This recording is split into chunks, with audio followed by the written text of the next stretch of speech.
നമസ്കാരം. Daily news ശുഭദിനത്തിലേക്ക് സ്വാഗതം. സന്തോഷം അത് പുറത്ത് അന്വേഷിക്കേണ്ടതല്ല, അത് നമ്മുടെ ഉള്ളിൽ തന്നെയുണ്ട്. ഇന്നത്തെ ശുഭദിന ചിന്തയിലേക്ക്. ഡെയിലി ന്യൂസ് ശുഭദിനം നിങ്ങൾക്കായി അവതരിപ്പിക്കുന്നത് ജോയ ലൂക്കാസ്. പൊന്നണിഞ്ഞ പ്രഭാതത്തിന്റെ അലകളിൽ നിറയുന്ന പുഞ്ചിരികൾ, അതെ, ഇന്ന് ആഘോഷമാണ്. ജോയ ലൂക്കാസ്, ഓരോ ആഘോഷത്തിന്റെയും ആത്മാവ്. ക്രൊയേഷ്യയുടെ തലസ്ഥാനമായ സാഗ്രെബിൽ ഒരു മ്യൂസിയമുണ്ട്. ലോകത്തിലെ തന്നെ ആദ്യത്തെ ചിരി മ്യൂസിയം തുറന്നത് ഇവിടെയാണ്. ഹഹഹ ഹൗസ് എന്നാണ് അതിന്റെ പേര്. ഈ മ്യൂസിയത്തിലേക്ക് കാലെടുത്തു വെക്കുമ്പോൾ തന്നെ നമ്മുടെ വ്യതകൾ, ആശങ്കകൾ, ചിന്തകൾ ഇതെല്ലാം അലിഞ്ഞില്ലാതാകണം എന്നതാണ് ഈ മ്യൂസിയത്തിന്റെ ആഗ്രഹം.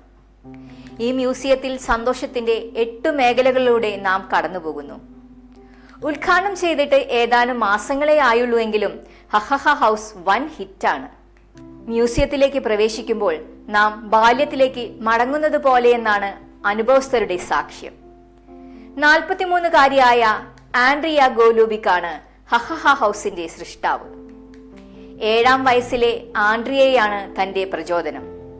ഉത്കണ്ഠകളില്ലാത്ത, ആശങ്കകളില്ലാത്ത, പൊട്ടിച്ചിരിക്കാൻ കഴിയുന്ന 7 വയസ്സുള്ള ഒരു കുട്ടിയാകാനാണ് തന്റെ ശ്രമമെന്ന് ആൻഡ്രിയ പറയുന്നു. ക്രൊയേഷ്യ നമ്മളിൽ നിന്നും ഒരുപാട് ദൂരെയാണ്. ചിലപ്പോൾ നമുക്കെല്ലാവർക്കും ഹഹഹ ഹൗസ് സന്ദർശിക്കാൻ കഴിയണമെന്നുമില്ല. പകരം നമുക്ക് നമ്മുടെ കുട്ടിക്കാലത്തിലേക്ക് ഇടയ്ക്കൊക്കെ ഒന്ന് തിരിഞ്ഞു നോക്കാം, തിരിഞ്ഞു നടക്കാം. അങ്ങനെ മനസ്സുകൊണ്ടൊരു സ്വകാര്യ ചിരി മ്യൂസിയം നിർമ്മിക്കാം. ശുഭദിനം.